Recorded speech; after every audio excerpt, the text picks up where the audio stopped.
امہ کی داخلی کیفیت کچھ ایسی ہے کہ ایک طرف اس کے معصوم جسم کو جغرافیائی حدبندیوں کے ذریعے تکہ موٹی کیا ہوا ہے،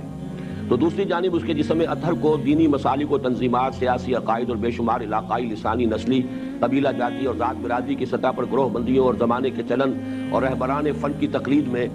اسیران فن کی تقلید میں ہمہ نوع معاشی، معاشرتی، طبقاتی تنظیمات کے ذریعے لامحدود ٹکڑیوں میں بانٹا ہوا ہے، جس نے مسلم امہ کی باصلاحیت اور جذبہ عمل رکھنے والی انفرادی قوت کو ریزہ ریزہ کر کے باہمی رقابت، مخالفت، مخاصمت، نفرت، عداوت، تعصب اور تصادم کی آگ میں جھونکا ہوا ہے اور مسلمانوں کو کسی بھی قسم کے دشمنوں سے بے نیاز کیا ہوا ہے۔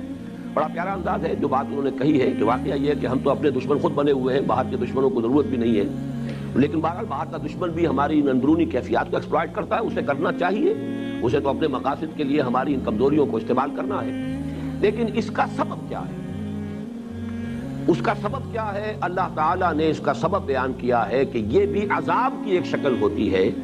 عذاب الہی کی 3 صورتیں سورہ انعام کی آیت نمبر 65 میں بیان کی گئی۔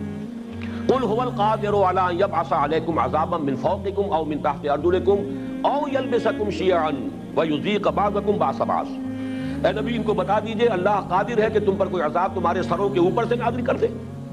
یا تمہارے پاؤں کے نیچے سے نکال دے، یا تمہیں آپس میں تقسیم کر کے گروہوں میں آپس میں ٹکرا دے۔ یہ عذاب الہی ہے، یہ بھی در حقیقت ہمارے جرم کی سزا ہے،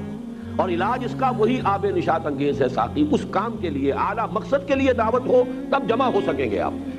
اس لیے کہ سارے قبائلی اختلافات عرب میں موجود تھے، لیکن قرآن مجید نے کہا، اللہ تعالیٰ نے ان کے دلوں میں تالیف پیدا کر دی، الف بین قلوبہم، ان کے دلوں میں تالیف ہوئی اعلیٰ مقصد کے لیے، اللہ کے لیے، دین کے لیے، رسول کے لیے، اور کتاب اللہ جو ہے وہ حبل اللہ ہے، اسے مل کر مضبوطی سے تھامو گے تو تم ایک وحدت بنو گے۔ تو اس کا علاج اس کے سوا کوئی نہیں۔